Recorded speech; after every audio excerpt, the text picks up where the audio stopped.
My name is Savannah, and I am 27 years old. I work as a nurse at Memorial Hospital, dedicating my life to helping others. 2 months ago, I lost my Uncle Frank, the only person who truly understood me. He left money specifically for a family vacation to heal our broken bonds.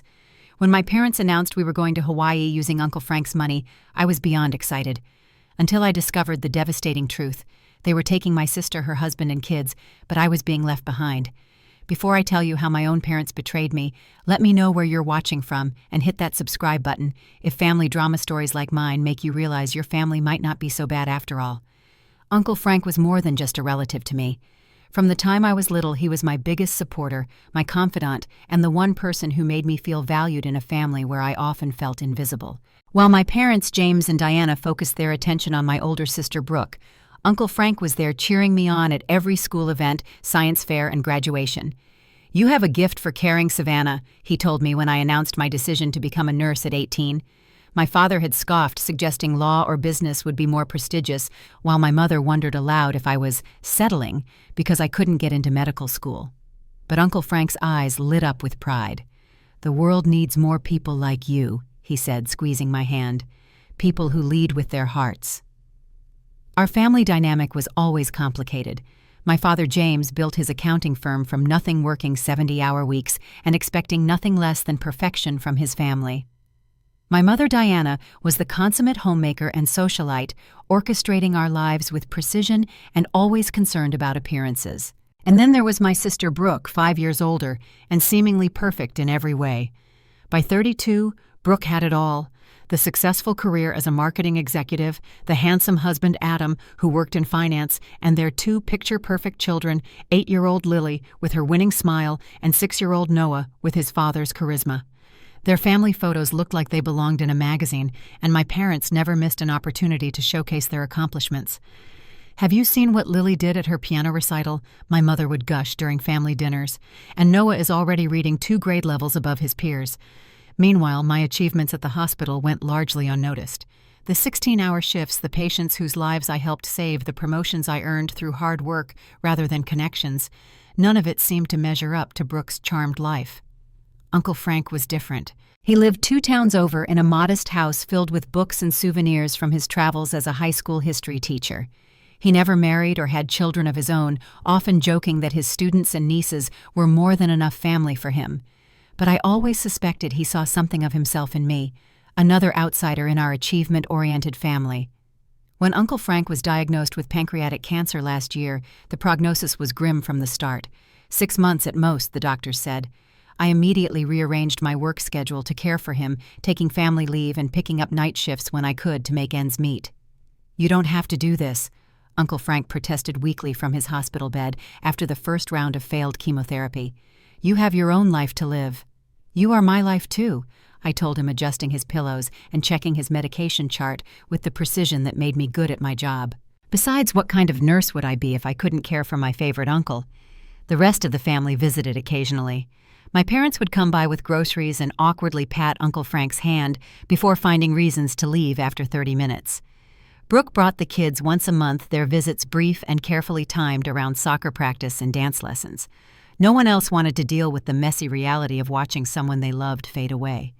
In his final weeks, as the cancer took more of him each day, Uncle Frank talked a lot about regrets and wishes. He spoke of places he never visited, amends he wished he'd made, and most of all his concern about our family growing apart. "Promise me something," he said one evening as I adjusted his morphine drip. His voice was raspy, his once robust frame now skeletal beneath the blankets. "When I'm gone, use some of what I leave behind to bring everyone together. This family needs healing, Savannah. Life is too short for all these walls we build." I promised, though, I wasn't sure how I'd make it happen. Uncle Frank had always been the bridge between the different factions of our family. Without him, I worried the divisions would only grow deeper. He died peacefully in his sleep, 3 days later, my hand in his. At the funeral, I delivered the eulogy, while my mother dabbed at dry eyes and my father checked his watch. Brooke stood with her perfect family, her children unusually subdued in their pressed black clothes. None of them had been there in those final moments. None of them had heard his labored last breaths or felt the moment his hand went limp in mine. The reading of the will came 2 weeks later. Uncle Frank had lived modestly but saved wisely. He left his house and half his savings to a scholarship fund for underprivileged students interested in history or healthcare. The remaining money was divided among family members with one specific provision that brought tears to my eyes when the lawyer read it aloud. To my brother James, I leave $30,000 with the explicit instruction that it be used for a family vacation, including all members of the immediate family, James, Diana, both their daughters, and any spouses or children. It is my wish that this experience bring healing and connection to a family that has grown too distant from one another. The lawyer emphasized the word all, as specified in the will. For a moment, I felt a surge of gratitude toward Uncle Frank. Even from beyond the grave, he was trying to bridge the gaps between us. Looking around the lawyer's office at my family's faces, I allowed myself to hope that maybe, just maybe, this shared experience could begin to heal old wounds. If only I had known what was coming, I might have saved myself the pain of hoping at all. 2 months after Uncle Frank's passing, my mother called a family meeting at their house to discuss vacation plans. Despite my closer relationship with Uncle Frank, my parents had taken charge of planning what they were now calling the memorial vacation. I arrived early, armed with ideas and suggestions I thought Uncle Frank would have appreciated. "I was thinking we could consider Alaska," I said, as we gathered around the dining room table. "Uncle Frank always talked about wanting to see the Northern Lights. He had a whole book about Alaska in his collection." My mother wrinkled her nose. "Alaska in this economy, the flights alone would eat up too much of the budget. Besides, what would the children do there?" "Noah gets cold so easily," Brooke added, not looking up from her phone. "Remember how fussy he was during that trip to the mountains last winter?" My father spread out some printouts he had prepared. "We were thinking Hawaii would be more suitable. The Maui package deals are quite reasonable this time of year." Just like that, my suggestion was dismissed. I bit my tongue, reminding myself this was supposed to be about family unity, not getting my way. Still, I couldn't help but feel Uncle Frank would have preferred an adventure to someplace new over a standard beach vacation. The planning continued with my input being consistently overlooked. My mother and Brooke dominated the conversation, discussing which resorts had the best kids' clubs and which beaches were safest for children. "What about some cultural activities?" I suggested at one point. Uncle Frank was always interested in history and learning about different cultures. "We can book one of those touristy luau's," my father said dismissively. "The kids will enjoy the fire dancers." Every suggestion I made was countered or ignored. When I mentioned hiking to see some natural wonders, Brooke immediately objected. "Lily and Noah aren't up for serious hiking, and I am not spending my vacation sweating through the jungle. The resort has plenty of pools. That should be enough nature for everyone." The message became increasingly clear. This vacation was being planned around Brooke's family's preferences, with little consideration for what Uncle Frank might have wanted or what might interest me. When the conversation turned to scheduling, I brought up my work constraints. "I need to request time off well in advance," I explained. "The hospital is short-staffed, and I already took so much leave when Uncle Frank was sick. I can probably get a week off in July if I submit the request soon." My mother waved her hand dismissively. "Surely they can be flexible. You're always working anyway. They owe you some time off." "It doesn't work that way in healthcare," I tried to explain. "People's lives depend on proper staffing. I can't just—" "Well, figure it out," my father interrupted. "We're thinking the last 2 weeks of June would be ideal. The children will be out of school and the weather will be perfect." I felt a knot forming in my stomach.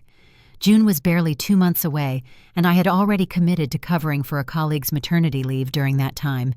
Changing those plans would be nearly impossible, not to mention unprofessional. But rather than listen to my concerns, my family continued planning as if my schedule was infinitely flexible. Despite the tension I felt during the planning session, I still believed things would work out. After all, this was Uncle Frank's final wish, to bring us together. Surely my family wouldn't intentionally exclude me from that. In the weeks that followed, I threw myself into preparations for what I believed would be a healing family experience. I squeezed my budget to purchase new hiking boots just in case I could convince someone to explore with me. I bought a special swimsuit and cover-up sun protection for my fair skin and began researching cultural sites in Hawaii that might have interested Uncle Frank. The process of requesting time off was as challenging as I'd anticipated. My nursing supervisor frowned when I mentioned the dates, reminding me of my commitment to cover Melissa's maternity leave. "I know it's terrible timing," I acknowledged, "but this is a family obligation. My uncle recently passed away, and in his will he specifically requested a family vacation." After much negotiation, schedule shuffling, and promising to work double shifts upon my return, I managed to arrange coverage for my responsibilities. It meant working 20 days straight before the trip and taking extra weekend shifts afterward, but it would be worth it for the rare opportunity to reconnect with my family. I even purchased thoughtful gifts for everyone to honor Uncle Frank's memory: a leather-bound journal for my father, similar to the one Uncle Frank always carried, a shell necklace for my mother, matching Hawaiian print shirts for Adam and Noah, and a book about Hawaiian mythology for Brooke and Lily. I found a beautiful wooden picture frame and placed a photo of all of us with Uncle Frank from the last family Christmas before his diagnosis. Everything was coming together. Despite the rocky planning process, I was genuinely excited about the trip. Maybe this was what we all needed: time away from everyday stresses, to remember what family really meant. Uncle Frank had given us this final gift, and I was determined to honor his wishes by making the most of it. If only I had recognized the warning signs that were already there, flickering at the edges of my hopeful vision. 3 weeks before the scheduled departure date, I received a text from my mother asking me to stop by their house to finalize some details about the trip. I arrived after my shift at the hospital, still wearing my scrubs, but feeling lighthearted about finalizing our vacation plans. That feeling evaporated the moment I stepped into the living room. My parents were seated together on the sofa with Brooke perched on the armchair across from them. Travel documents were spread across the coffee table, brochures, printed itineraries, and what looked like airline confirmations. The atmosphere was tense, and no one quite met my eyes as I entered the room. "There you are," my father said, his business voice in full effect. "We need to discuss some slight changes to the plans." I sat down, suddenly aware of my racing heart. "What kind of changes?" My mother cleared her throat. "Well, dear, we've been looking at everything, and given your work commitments, we thought it might be best if you sat this one out." The words hung in the air like smoke. I couldn't have heard her correctly. "What do you mean, sat this one out?" "This is Uncle Frank's memorial vacation. The will specifically said all family members." My father shifted uncomfortably. "The thing is, Savannah, we've already booked everything. The package we found was for a family of 6, 2 adults and 4 guests. It was the most economical option." I stared at him in disbelief. "And it didn't occur to you to find an option that included me?" "It's just that the children take priority," Brooke interjected, finally looking up from her phone. "They're at an impressionable age. This kind of family bonding is crucial for their development." "And I'm not family." My voice cracked as the reality of the situation began to sink in. "Of course you're family," my mother said quickly. "It's just that, well, you wouldn't enjoy most of the activities we've planned anyway. They're very child-oriented. Dolphin experiences, the Disney Resort Day, the children's luau." I couldn't believe what I was hearing. They had planned an entire vacation without considering me for even a moment, and now they were trying to justify excluding me from my own uncle's memorial trip. "I rearranged my entire work schedule," I said, pulling out my phone to show them the confirmation email from my supervisor. "I've been working extra shifts for weeks to make this happen. I already bought new clothes, accessories, gifts for everyone." My parents exchanged uncomfortable glances. Adam, who had just walked in from the kitchen with a glass of water, had the decency to look embarrassed. "Perhaps we should have discussed this earlier," he mumbled, the first acknowledgement that something wrong was happening. Brooke shot him a warning look. "The kids have been talking about this trip nonstop. They need this after losing their great-uncle. You know how attached they were to him." I nearly laughed at the absurdity of her statement. Lily and Noah had visited Uncle Frank exactly 3 times during his illness. I had been there every day, emptying his bedpans, managing his medications, holding his hand through painful procedures. "This is about Uncle Frank's wishes," I said, struggling to keep my voice steady. "He wanted all of us there. That was the whole point, to bring the family together." My father waved his hand dismissively. "Frank isn't here to complain about it. We're using the money for a family vacation as he wanted. The details are up to us." I felt like I'd been slapped. "The details? I'm not a detail dad. I'm your daughter, and Uncle Frank specifically included me in his will." "Don't be dramatic, Savannah," my mother sighed. "Look, we've set aside $500 for you from the vacation fund. You can use it for a little getaway of your own. Maybe visit that friend of yours from nursing school." $500 out of a $30,000 vacation fund. The insult was so profound, I momentarily lost the ability to speak. "Is this because I took care of him?" I finally asked, tears streaming down my face. Is this some kind of punishment because I was there for him when the rest of you couldn't be bothered? That's unfair, Brooke snapped. We all have busy lives. You chose to spend that time with him. Chose? Someone had to be there. He was dying, Brooke. And now he's gone, my father said coldly, and we're trying to move forward as a family. As a family. I repeated the words, tasting bitter. Just not the whole family. I looked around at their faces, my father's impatience, my mother's practiced sympathy that never reached her eyes, Brooke's entitlement, and Adam's discomfort. In that moment, something broke inside me. The illusion I had maintained for years, that somewhere deep down they valued me as much as they valued Brooke, shattered completely. I stood up, my legs shaking. Uncle Frank would be ashamed of all of you. My mother gasped as if I'd said something truly shocking, but I was beyond caring about her performative offense. Savannah, don't leave like this, Adam said, the only one who seemed genuinely troubled by the situation. But I was already heading for the door, tears blurring my vision. In the driveway, I fumbled with my car keys, a sob tearing from my throat. Behind me, I heard the front door open. You're being childish, Brooke called after me. This is exactly why we made this decision. You always make everything about you. I drove away without looking back. Uncle Frank's final wish in tatters, along with whatever remained of my relationship with my family. The days after the revelation passed in a haze of disbelief and grief. I returned to my apartment and collapsed on the bed, still in my scrubs, staring at the ceiling as tears streamed silently down my face. On my nightstand sat a framed photo of Uncle Frank and me at my nursing school graduation, his arm around my shoulders, both of us beaming with pride. It felt like losing him all over again. They didn't even want me there, I whispered to his image. Your final wish, and they couldn't even include me. Sleep evaded me that night, and I called in sick to work the next day. Something I rarely did, even when I was genuinely ill.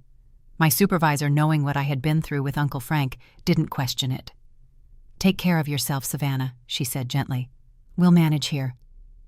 But by the second day, I couldn't bear the confines of my apartment and the circling thoughts. I returned to work, finding solace in the routine of patient care and the straightforward problems I could actually solve. When colleagues asked about my vacation plans, I muttered vague responses about changes and scheduling issues. Are you still going to Hawaii with your family? Asked Tara, another nurse on my floor. No, I said shortly. Plans changed. I offered no further explanation, and thankfully most of my coworkers respected my reticence. Only Jenny, who had been my friend since orientation 3 years ago, persisted in her concern. Something's wrong, she said, cornering me in the break room. And don't tell me it's nothing. I know you too well. Still, I deflected, unwilling to voice the humiliation I felt. Admitting what had happened meant acknowledging my place in my family's hierarchy, firmly at the bottom. That evening, I made the mistake of checking social media. Brooke had posted a series of photos, new luggage monogrammed with their initials, Lily and Noah, holding Hawaiian leis they'd ordered online, my mother showing off a new sun hat. The caption read, "Countdown to Paradise, 2 weeks until our memorial vacation for Uncle Frank. He would have loved seeing the kids experience Hawaii for the first time. #blessed, #family vacation, #Uncle Frank's memory." The comments section was filled with friends and relatives expressing excitement and offering suggestions. My mother had commented, "Frank always wanted us to experience new places as a family. So grateful for this gift." I stared at the phone in disbelief. They weren't even acknowledging my exclusion. To anyone reading their posts, it would seem like I either didn't exist or had chosen not to participate. The narrative was being written without me as usual. Worse still, I noticed something I hadn't realized before, the dates of their trip. They would be in Hawaii on my birthday. The family had scheduled Uncle Frank's memorial vacation during a time they knew was significant to me, and they hadn't even mentioned it during our confrontation. As this realization sank in, my phone buzzed with a text from my mother. "Savannah, I wish you would be reasonable about this. We're just trying to do what's best for everyone. Please don't make this difficult. Your father is very stressed about work, and this trip is important for his health too. Sometimes we all have to make sacrifices for family." Sacrifices for family. The irony was so bitter I could taste it. I had sacrificed months of my life caring for Uncle Frank while they went about their normal routines. I had rearranged my work schedule, risking professional relationships to accommodate their chosen dates. And now I was being asked to sacrifice my inclusion in a trip that was explicitly meant for the entire family. Something inside me hardened. I decided to contact Mr. Peterson, Uncle Frank's lawyer, to ask about the legal implications of how the vacation fund was being used. Perhaps there was some recourse, some way to enforce Uncle Frank's wishes. The conversation with Mr. Peterson was brief and disappointing. "I understand your concerns, Savannah," he said after I explained the situation, "and I agree that what your family is doing contradicts the spirit of Frank's wishes. However, the money was left directly to your father with the trust that he would fulfill Frank's intentions. There was no legal mechanism put in place to enforce the all family members stipulation." "So there's nothing I can do?" My voice sounded small even to my own ears. "I'm afraid not, legally speaking. This is more of a moral issue than a legal one. For what it's worth, I knew Frank for 30 years, and I know he would be deeply disappointed by this turn of events." The validation of my feelings offered little comfort. After hanging up, I sat on my small balcony, watching the sunset, feeling more alone than I ever had before. The exclusion confirmed everything I had suspected, but tried to deny about my place in my family. I was an afterthought, an obligation, rather than a beloved member. Memories surfaced of other exclusions throughout my life. Family photos where I was positioned at the edge, easily cropped out. Vacations where my preferences were never considered. Achievements that went unacknowledged, while Brooke's smallest successes were celebrated lavishly. There had always been a pattern, but I had desperately wanted to believe it was unintentional. The next day at work, I nearly dropped a medication tray when a patient asked about my upcoming plans. Jenny, witnessing the incident, pulled me into an empty patient room. "Okay, that's it. You're telling me what's going on right now. This isn't like you, Sav. You never make mistakes with meds." The dam broke. Standing in that sterile room with its beeping monitors, I told Jenny everything. About Uncle Frank's wish, the planning sessions where I was ignored, and the final betrayal of being cut out entirely. "They're going on my birthday," I finished, my voice breaking. "They didn't even mention it." Jenny's expression transitioned from concern to outrage. "That is the most messed up thing I've ever heard," she said, pulling me into a fierce hug. "Who does that to their own daughter, their own sister? Having someone else validate my feelings, confirm that what was happening wasn't normal or acceptable, provided the first real moment of relief I'd felt since that awful meeting. "You know what Uncle Frank would say about this," Jenny said, handing me a tissue.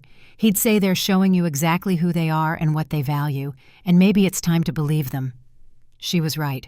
Uncle Frank had always encouraged me to see things as they were, not as I wished them to be. He would be heartbroken to see how his gift was being used, but he would want me to protect myself from further pain. "What are you going to do?" Jenny asked. I took a deep breath, feeling something shift inside me. "I don't know yet, but I'm not going to beg for a place at their table anymore. I deserve better than that." It was the first step toward healing, though the road ahead would be longer and more painful than I could have imagined. As my family's departure date approached, I threw myself into work with renewed intensity.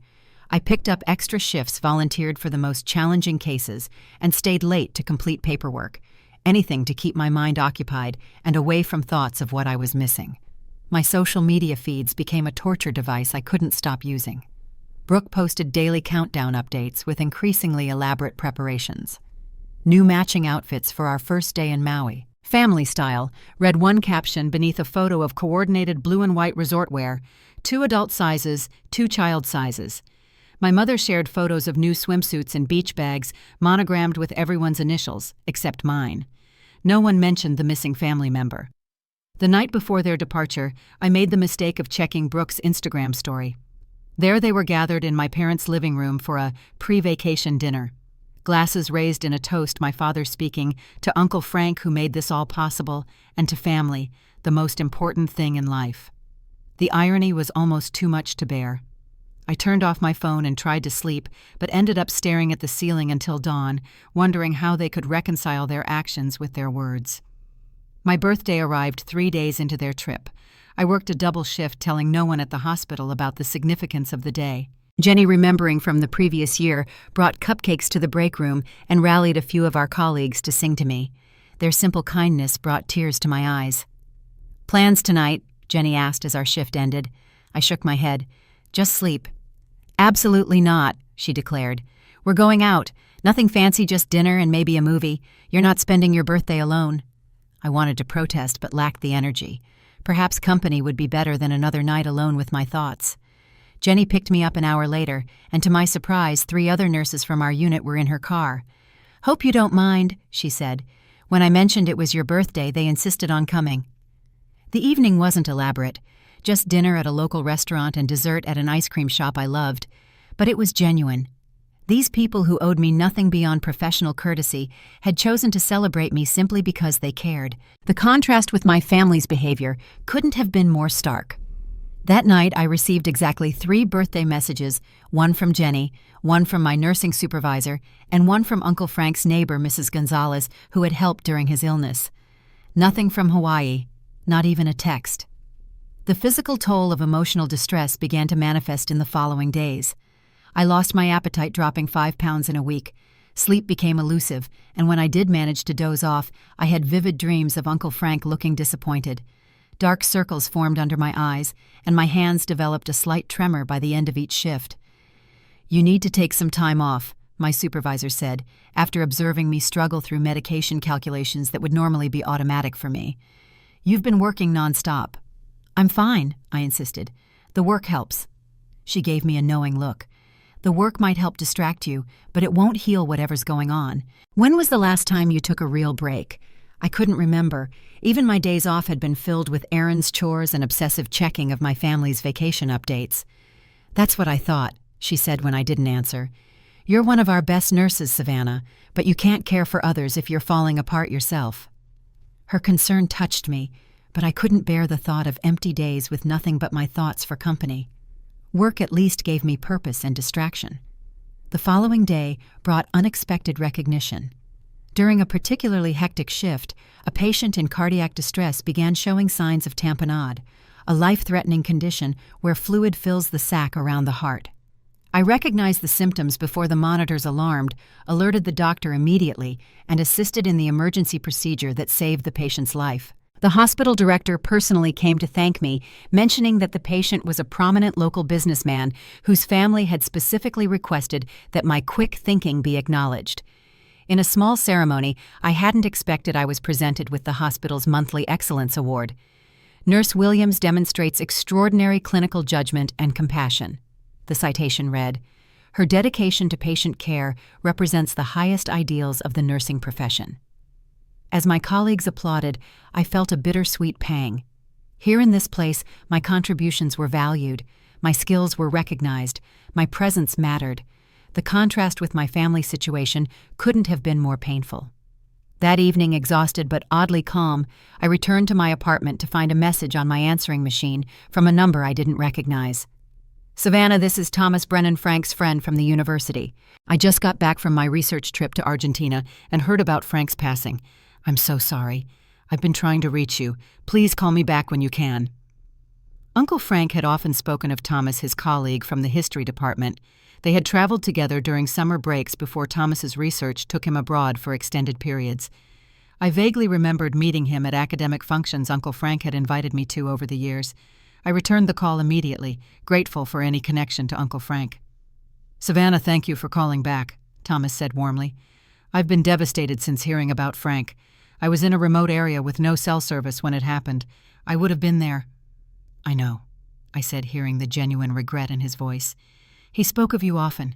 He understood your work took you to places without good communication." We talked for a while about Uncle Frank's final months, his courage in the face of pain, and the peaceful nature of his passing. It was cathartic to speak with someone who had truly known and valued him. Then Thomas asked the question I had been dreading. Frank mentioned in his last email to me that he was leaving funds for a family vacation. Something about wanting to bring everyone closer together. Has that happened yet? I was silent for so long that Thomas asked if I was still on the line. "They're in Hawaii right now," I finally said, my voice thick. "My parents, my sister, her husband, and their kids." "And you?" Thomas asked. When I didn't answer, his tone changed. "Savannah, are you not with them?" The whole story poured out of me then. The exclusion, the excuses, the way they had twisted Uncle Frank's final wish to suit their preferences. Thomas listened without interrupting, occasionally making sounds of disbelief or dismay. "That is not what Frank intended," he said when I finished. "Not at all. In fact," he paused. "Savannah, there's something you should know. Frank was concerned about exactly this type of situation." My heart quickened. What do you mean? Frank and I had many conversations about family dynamics during his illness. He was particularly concerned about the way you were often overshadowed or excluded. He worried that even his final gesture might somehow be corrupted. I closed my eyes, overwhelmed by the validation. Uncle Frank had seen it too. I wasn't imagining the pattern. Before I left for Argentina, Frank gave me a letter to pass to you if things don't go as planned, as he put it. I thought it was just his illness making him overly cautious, but now I'm back in town. Could we meet tomorrow? I think you should have this letter as soon as possible. We arranged to meet for coffee the following morning. That night, for the first time in weeks, I slept soundly, as if some burden had been partially lifted from my shoulders. Uncle Frank had seen the truth of my family situation. He had tried to protect me even after his death. Thomas was waiting when I arrived at the coffee shop, a weathered leather messenger bag at his side. After brief greetings, he pulled out an envelope with my name written in Uncle Frank's distinctive handwriting. He made me promise to give this to you only if the family vacation somehow went awry, Thomas explained. Frank hoped it wouldn't be necessary, but he was a man who prepared for contingencies. With trembling hands, I opened the envelope and began to read, "My dear Savannah, if you're reading this, then my fears about our family have unfortunately been realized. I had hoped that my final gift would bring healing and recognition of your equal place in the family, but I've lived long enough to recognize entrenched patterns when I see them. You have always been the heart of this family, though few have had the wisdom to recognize it. Your compassion, your integrity, your quiet strength, these are rare qualities in this loud, self-centered world we live in. I have watched with both pride and concern as you've given yourself to caring for others while receiving so little nurturing in return. I want you to know that I see you, Savannah. I always have. When you were a little girl with skinned knees and determined eyes, when you were a teenager, finding your own path despite pressure to conform, when you became the extraordinary nurse and woman you are today, I have witnessed your journey and found it beautiful. If my primary bequest has somehow been corrupted, if you have once again been pushed to the margins of a family that should treasure you at its center, then know this was not unexpected. It is not a reflection of your worth, but of others' limitations. With this in mind, I have made a separate provision for you alone. Thomas will provide you with the details of an account I've established in your name. Use it well. Travel. Heal. Find joy. Create a life rich with people who value you properly. Family should be a source of strength, not a wound we keep reopening. Sometimes the greatest act of self-love is to recognize when a relationship no longer serves our well-being. You have given enough of yourself to those who cannot appreciate the gift. It is time now to turn that generosity inward. Remember me not with sadness, but with the knowledge that you were deeply loved. Not for what you did for me in my final days, though I am eternally grateful, but for who you have always been, with all my love and faith in your journey ahead, Uncle Frank." As I lowered the letter, tears streaming down my face, Thomas silently passed me another envelope. Inside was documentation for a separate account in my name containing $20,000, almost as much as the family vacation fund. "He called it your freedom fund," Thomas said gently, "for whatever you might need to build a life that honors your true worth." In that moment, sitting in a quiet coffee shop with a virtual stranger, I felt Uncle Frank's presence more strongly than I had since his death, and with it came a sense of permission to acknowledge the truth of my family dynamic, to release the fantasy of being equally valued, and to begin building a life based on reality rather than wishes. It was the first step on a journey I never expected to take, but one that would ultimately lead to a kind of healing Uncle Frank must have foreseen. 2 weeks after my coffee with Thomas, my family returned from Hawaii with glowing tans, souvenir bags, and hundreds of photos they were eager to share. To my surprise, my mother called the day after their return. "We're having a little gathering on Sunday to show everyone the vacation pictures," she said, her voice casual, as if nothing unusual had happened. "Dinner at 5. Your father is grilling." I was momentarily speechless. After excluding me from the trip, after ignoring my birthday completely, they expected me to sit through a slideshow celebrating their wonderful family vacation. "Savannah, are you there?" "I'll think about it," I replied, my voice distant even to my own ears. "Don't be difficult," my mother sighed. "It's just dinner." I almost declined on the spot, but something stopped me. Perhaps it was Uncle Frank's letter still fresh in my mind. Perhaps it was the new sense of clarity I'd gained about my family dynamics. Whatever the reason, I found myself wanting to face them, not with the desperate hope for acceptance I'd carried for years, but with the strength of someone who finally understood the truth. "Fine," I said. "I'll be there." The days before the dinner were filled with shifts at the hospital and quiet evenings reading books I'd been meaning to get to for months. I no longer checked social media obsessively. I no longer felt the sting of exclusion quite as sharply. Uncle Frank's letter had provided a balm I didn't know I needed, validation that what I was experiencing was real, not imagined. When Sunday arrived, I dressed with deliberate care, not to impress my family, but to armor myself with confidence. I chose a blue dress Uncle Frank had always complimented, saying it matched my eyes. I wore the small sapphire earrings he had given me for my nursing school graduation.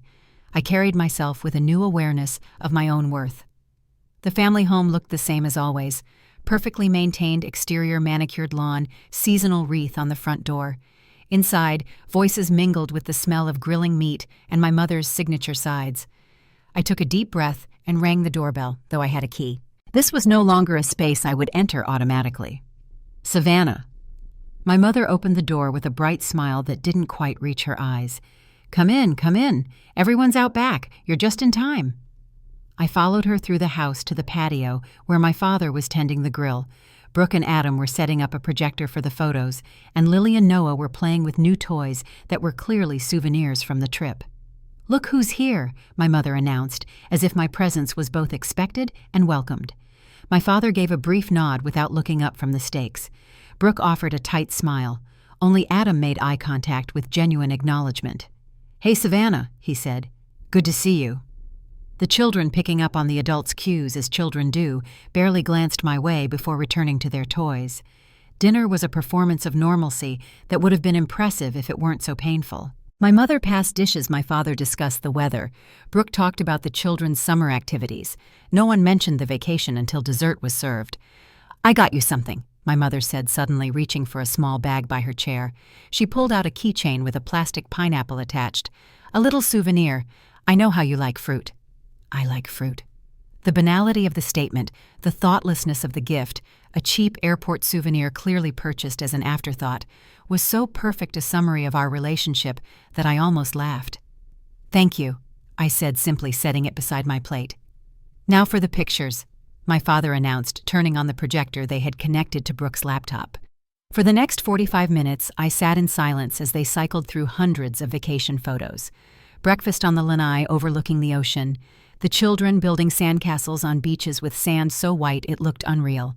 My parents parasailing, my mother's face caught between fear and exhilaration.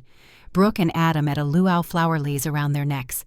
The whole family on a sunset cruise, toasting with colorful drinks.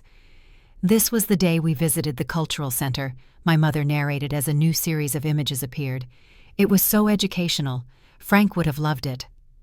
"The history exhibits were actually quite interesting," my father added. "They had these ancient fishing implements." I watched their faces as they described activities Uncle Frank would indeed have enjoyed, apparently oblivious to the irony of invoking his name while having ignored his explicit wishes. Their capacity for self-deception was truly remarkable. "And this," Brooke said as a new image appeared, "was the most beautiful hiking trail to a waterfall. The kids did amazing on the hike.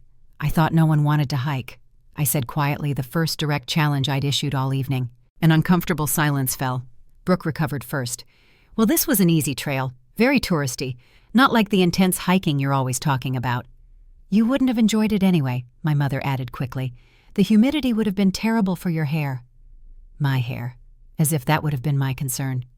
"This was our last night," Adam said as the final series of photos appeared on screen. The resort did a special dinner on the beach. The images showed a beautiful table set up on the sand tiki torches, providing romantic lighting, my family dressed in their finest vacation attire.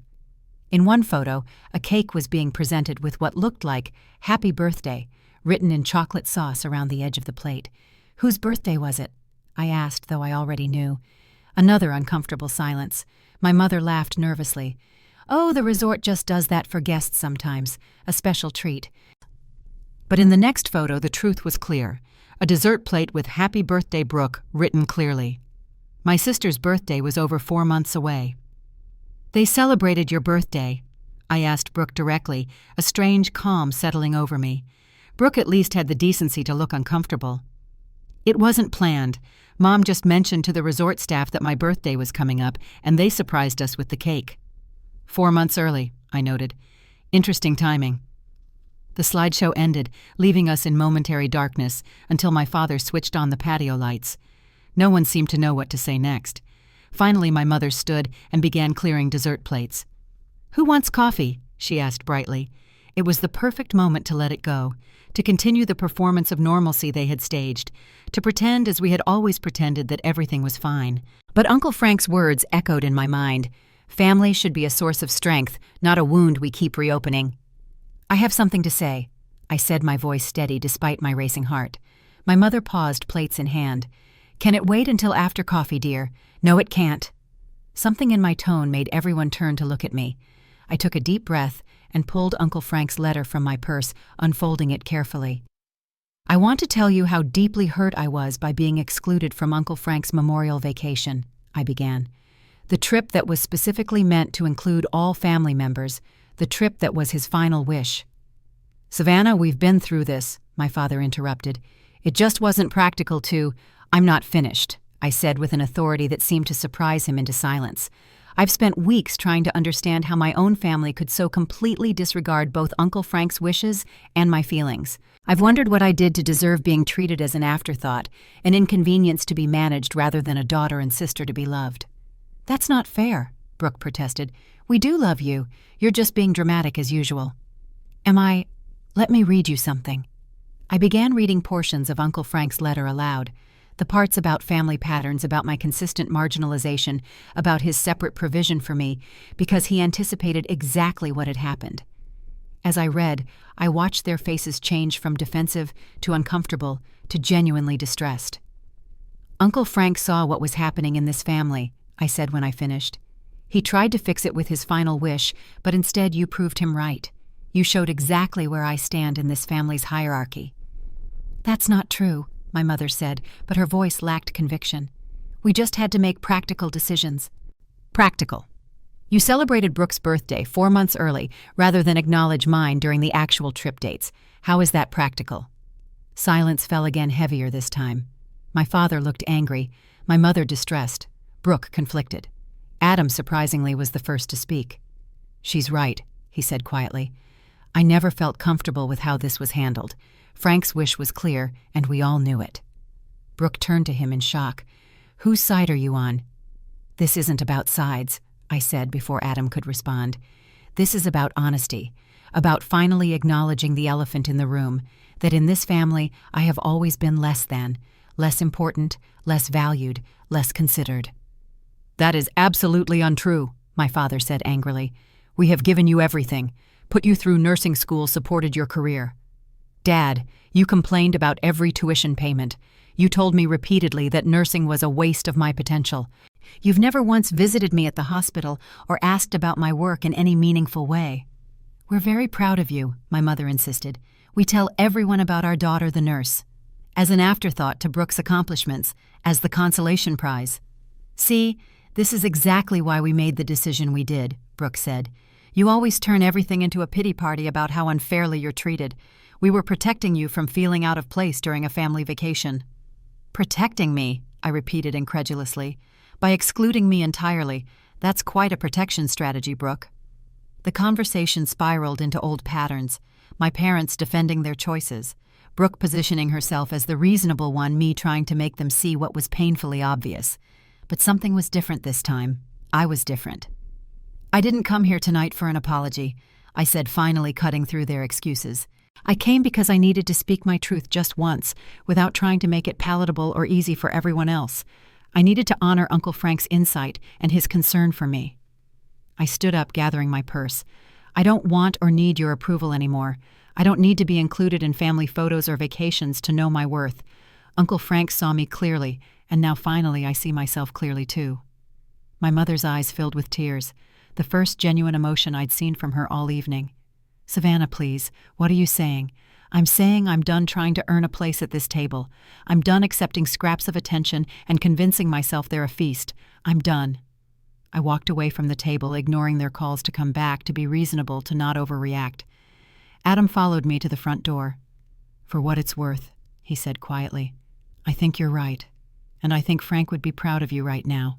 I nodded, unable to speak through the knot in my throat. Then I walked to my car with my head high, feeling something I hadn't expected. Not the satisfaction of confrontation or the relief of unburdening, but a profound sense of finally being true to myself and to Uncle Frank's memory. It wasn't the end I had expected when I arrived for dinner, but as I drove away, I realized it might just be the beginning I needed. 6 months passed each day, bringing small but significant changes to my life. Uncle Frank's Freedom Fund, as Thomas had called it, remained largely untouched at first. I wasn't sure what to do with such an unexpected gift, and part of me felt that using it meant accepting the final fracture in my family relationships. But as spring turned to summer, I began to see the money as Uncle Frank had intended it, not as compensation for my family's behavior, but as an investment in my future, in a life built around genuine connections rather than obligatory ones. My first decision was practical. I moved from my cramped apartment to a bright one-bedroom closer to the hospital, cutting my commute in half and giving me a small balcony where I could grow herbs and flowers. The simple pleasure of morning coffee surrounded by greenery became a ritual that grounded me. At work, my focus and commitment were recognized with a promotion to charge nurse position on my floor. The additional responsibilities were challenging but fulfilling, and the validation of my skills by people who truly saw my worth was healing in ways I hadn't anticipated. "You seem different," my supervisor commented during a performance review. "More confident, more present." "I am," I acknowledged. "I've made some changes in my personal life that have been helpful." Those changes included therapy, something I'd considered for years but had always dismissed as unnecessary. Now, with Uncle Frank's gift providing financial freedom, I found a therapist specializing in family trauma. Our weekly sessions helped me process not just the vacation incident, but the lifetime of subtle exclusions and comparisons that had shaped my self-perception. "You're grieving 2 losses," Dr. Marshall observed during one session. "Your uncle who truly saw and valued you, and the family you wished you had." That insight struck me deeply. I was mourning not just Uncle Frank, but the fantasy of a family where I was equally loved and respected. Acknowledging that truth was painful, but necessary for healing. My relationship with my family entered a new phase, limited contact on my terms rather than desperate attempts to win approval. I declined Sunday dinners, but occasionally met my mother for coffee in neutral locations. I sent birthday cards to Lily and Noah, but didn't attend large family gatherings where old patterns would inevitably reassert themselves. The most surprising development came from Brooke. 3 months after our confrontation, she called me out of the blue. "Can we meet somewhere?" she asked, her voice uncharacteristically hesitant. "Just the 2 of us." We met at a quiet cafe halfway between our homes. Brooke looked tired, the perfect image she usually maintained slightly frayed around the edges. "I had a huge fight with Mom and Dad," she said after we'd ordered. "About you, actually. About how they've always treated you compared to me." I waited, not sure where this was going. "I've been thinking a lot about what you said that night, about being the less favored child. I always dismissed it because, well, it benefited me, I guess." She twisted her napkin nervously. "But then last week, Mom made this comment about how Lily is clearly going to be more successful than Noah because she's more like me and Noah is more sensitive like—" She paused. "Like me," I finished for her. Brooke nodded. It was like suddenly seeing everything through a different lens. They were already creating the same dynamic with my children that they created with us, and She looked up, her eyes wet. "I don't want that for them. I don't want Noah to ever feel the way you must have felt." It wasn't an apology for her role in the Hawaii situation, but it was something, an acknowledgement, a small crack in the perfect facade. "What did you do?" I asked. "I told them they were wrong, that Noah's sensitivity is his strength, just like yours is, that I wouldn't allow them to create a favorite grandchild." She sighed. "They didn't take it well." We talked for 2 hours that day, not solving everything, not becoming instant best friends, but beginning to see each other as complex individuals rather than the roles we'd been assigned in our family script. Adam and the children maintained consistent contact with me, often visiting my new apartment for movie nights or joining me for outings to museums and parks. Adam confessed that he'd always felt uncomfortable with how I was treated, but had been afraid to challenge the family dynamic. "It seemed easier to go along with it," he admitted during one visit. "I'm sorry for that. It wasn't right." My parents made occasional awkward attempts at reconciliation. A birthday card with a gift certificate to a generic department store invitations to holiday gatherings, one uncomfortable phone call where my father talked mainly about the weather while my mother hovered anxiously in the background. I responded with polite but firm boundaries, accepting some invitations, declining others, always maintaining my newfound sense of self-worth. Throughout this period of transition, Jenny remained a steadfast friend, cheering every small victory in my journey towards self-respect. I expanded my social circle too, joining a book club, volunteering at a community garden building, connections with people who knew me only as I was, now not as the perpetual afterthought in a family drama. "You're creating your chosen family," Dr. Marshall observed. "The people who value you for exactly who you are." The culmination of these changes came 9 months after Uncle Frank's death, when I finally decided how to use the bulk of his gift. I booked a 2-week trip to Alaska, the destination he had always wanted to visit, the suggestion my family had so quickly dismissed during vacation planning. I traveled alone, but never felt lonely, joining tour groups, meeting fellow travelers, experiencing the awe-inspiring landscapes Uncle Frank had only seen in books. I carried a small portion of his ashes with me with Thomas's blessing and scattered them at a breathtaking viewpoint overlooking a glacier and mountain range. "We made it, Uncle Frank," I whispered as the ashes caught the wind. "Thank you for everything." Standing there in the crisp Alaskan air, I felt his presence more strongly than I had since his death. Not as a loss to be mourned, but as a gift that continued to shape my life in positive ways. His insight, his love, his final acts of protection had set me on a path toward genuine self-worth and authentic relationships. The family vacation that excluded me had been painful, yes, a wound that might never fully heal, but it had also been the catalyst for necessary change, for the dismantling of illusions I had clung to for far too long. In trying to exclude me from their carefully curated family narrative, my parents and sister had inadvertently freed me to create my own story, one built on truth rather than wishful thinking. As I watched the sun set over the Alaskan wilderness, I thought about the nature of family, how the word encompasses so many different realities, from the family we're born into to the family we create through chosen connections. Uncle Frank had been my true family in all the ways that mattered, seeing me clearly, loving me unconditionally, and ultimately giving me the greatest gift, the courage to value myself even when others did not. I would continue to navigate my complex relationship with my parents and sister, setting boundaries where needed, accepting connection where possible. I would continue building my chosen family of friends and colleagues who appreciated the very qualities my birth family had often dismissed. I would continue honoring Uncle Frank's memory by living authentically and with self-respect. Standing at the edge of that vast Alaskan wilderness, I finally understood that family is not defined by blood or obligation or even shared experiences. True family is defined by mutual respect, by genuine care, by the courage to see each other clearly and love each other anyway. Uncle Frank had taught me that, and it was a lesson I would carry forward into whatever came next. What family lessons have you learned the hard way? Have you ever had to create boundaries with relatives who couldn't see your true worth? Share your stories in the comments, and if this story resonated with you, please like, subscribe, and share it with someone who might need to hear that their worth isn't determined by family approval. Remember, sometimes the most painful experiences lead to the most important growth. Thank you for listening to my story, and may you find the courage to honor your own truth, whatever that may be.